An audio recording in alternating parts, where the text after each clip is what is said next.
One of Canada's largest software and cloud companies, OpenText, is hosting its Security Summit tomorrow, where the company will present the second generation of its advanced cybersecurity auditing technology called Fortify Audit Assistant. And just last week, OpenText reported record revenues driven by increased bookings. For more on this, let's bring in Mark Barrenechea. He's Chief Executive Officer and Chief Technology Officer at OpenText. Mark, thanks so much for joining us again. Oh, Jacqueline, it's a pleasure to be with you today. So you've got this cybersecurity summit happening tomorrow, and this second generation of your cybersecurity software that you're going to be showing off, essentially.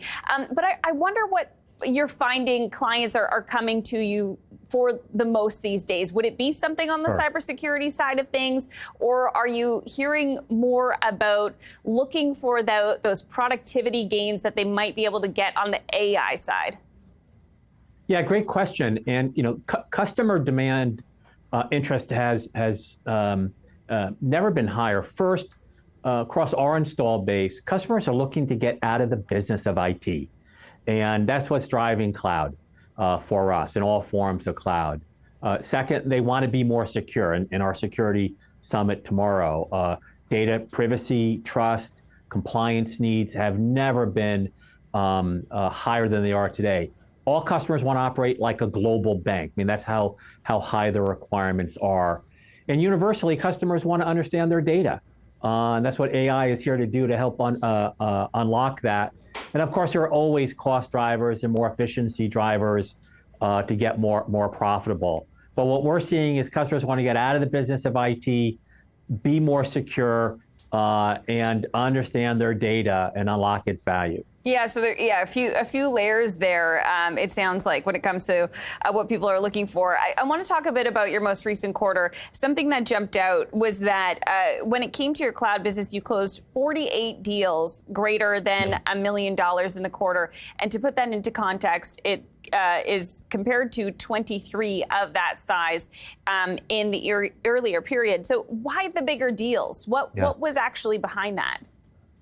Yeah, as you just noted, Q2, which we just announced, was a record quarter for us. We had record cloud bookings. We grew 63% bookings, or delivered $238 million. We had record revenues of any quarter in our history of $1.53 billion, record adjusted EBITDA dollars of $533 million, and very strong cash flows, $308 million.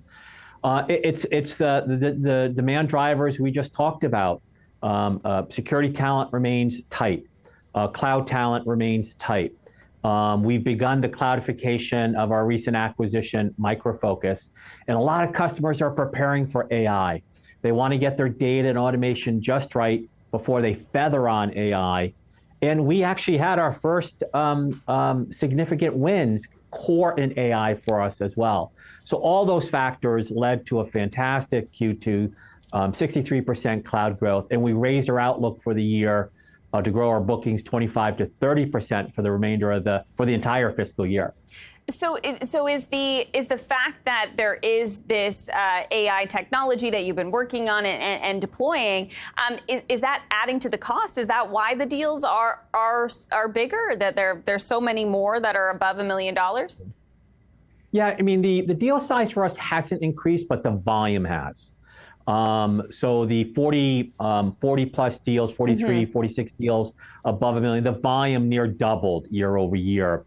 But the quantum per se hasn't. They're over $1 million in new contract value. But the volume, the demand was much stronger in Q2, and the demand outlook for the second half was one of the reasons we raised our outlook significantly. Yeah, so well, for 20 or so of those clients, they are paying more. If they didn't have a $1 million contract with you previously, I would imagine that that would mean that they were, increasing their budgets. Does it require that from the client side? I mean, when you're talking about all these new technologies, you talked about how AI is going to be embedded in everything that you do at OpenText. Does that increase the cost? It's also going to, yes, and it's going to increase the return. Like any capital investment, right? You have to invest to be able to get a capital return. And look, we have new customers that have come in. We have existing customers spending more. But our approach is we're embedding AI. We automate personas. Now we're adding AI assistants to each of those personas. And we're adding AI at reasonable cost. So we're seeing customers beginning to experiment. We're going from discussion to delivery, vision to value right now. And we see this as a very steady pace for us on our business. But it does take an investment.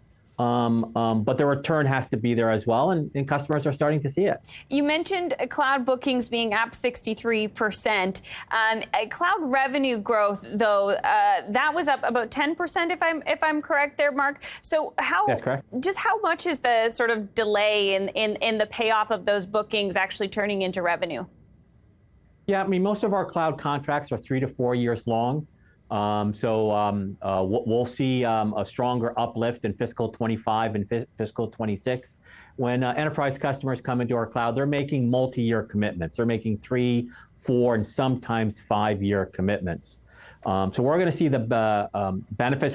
Customers get the benefit of value over time. We'll see the revenue be a stronger contributor in fiscal 25 and 26.